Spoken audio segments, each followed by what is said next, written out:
Today there are a lot of updates from the Kursk direction. Here the Russians used their tactical gains from previous attacks to expand their operations and attack Malaya Loknya. However, the Russian forces advanced way too narrowly, exposing their weak spots and giving the Ukrainians a chance to make a decisive move. After consolidating control over Zeleni Shlyakh and Liubimovka, the Russians leveraged stable logistics, utilizing paved roads to amass forces at the strategic intersection of Zeleni Shlyakh. This allowed them to extend their advance toward Malaya Loknya via a direct assault. The plan involved a rapid push along the 7-kilometer road using BTR-82 armored personnel carriers to cover the distance in just 5 minutes. Once in position, Russian stormtroopers would dismount and engage in close combat to seize control of the outskirts of the village. If successful, this maneuver would encircle Ukrainian forces in Pogrebki, north of Malaya Loknya, cutting them off and trapping them in a pocket. Combat footage reveals that the Russians launched their assault with 3 BTR-82 vehicles carrying a platoon of stormtroopers along the road to Malaya Lokhnya.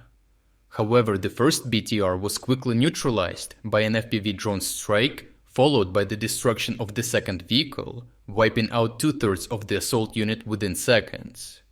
Simultaneously, the Ukrainians positioned a T-64BV tank on the road, which engaged and eliminated the final BTR, effectively neutralizing the remaining Russian stormtroopers and halting the assault.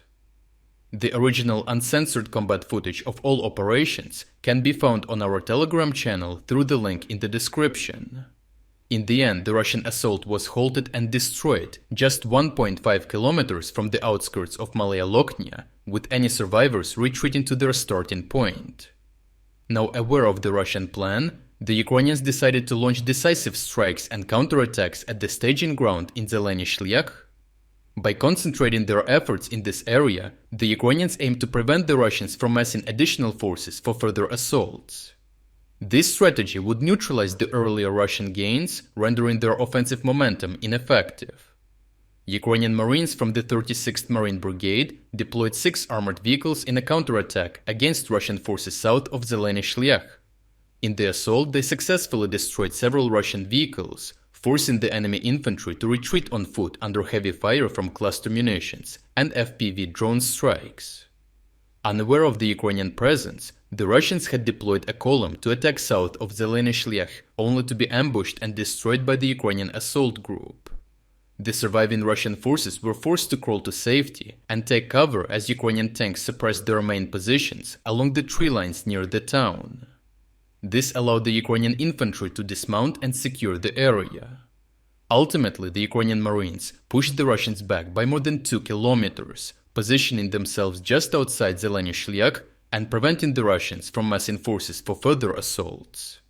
To capitalize on Russian vulnerabilities in the area and weaken their operational base, Ukrainian command deployed the elite 47th Mechanized Brigade to dislodge Russian forces from Novoivanovka, utilizing Bradley infantry fighting vehicles and Abrams tanks.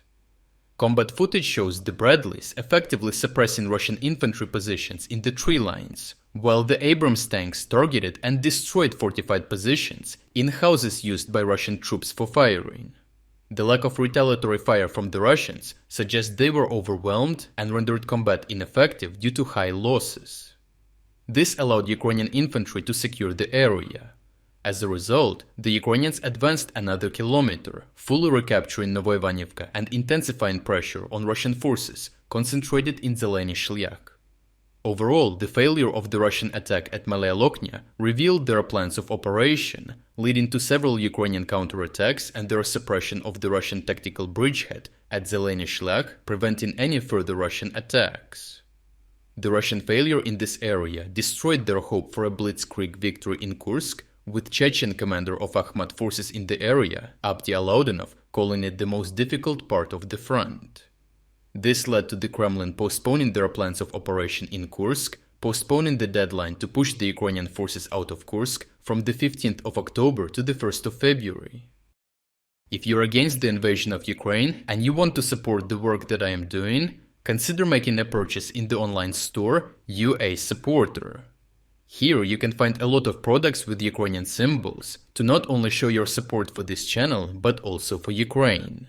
The link to the online store is in the description. Thank you for watching this report, and I will see you in the next one.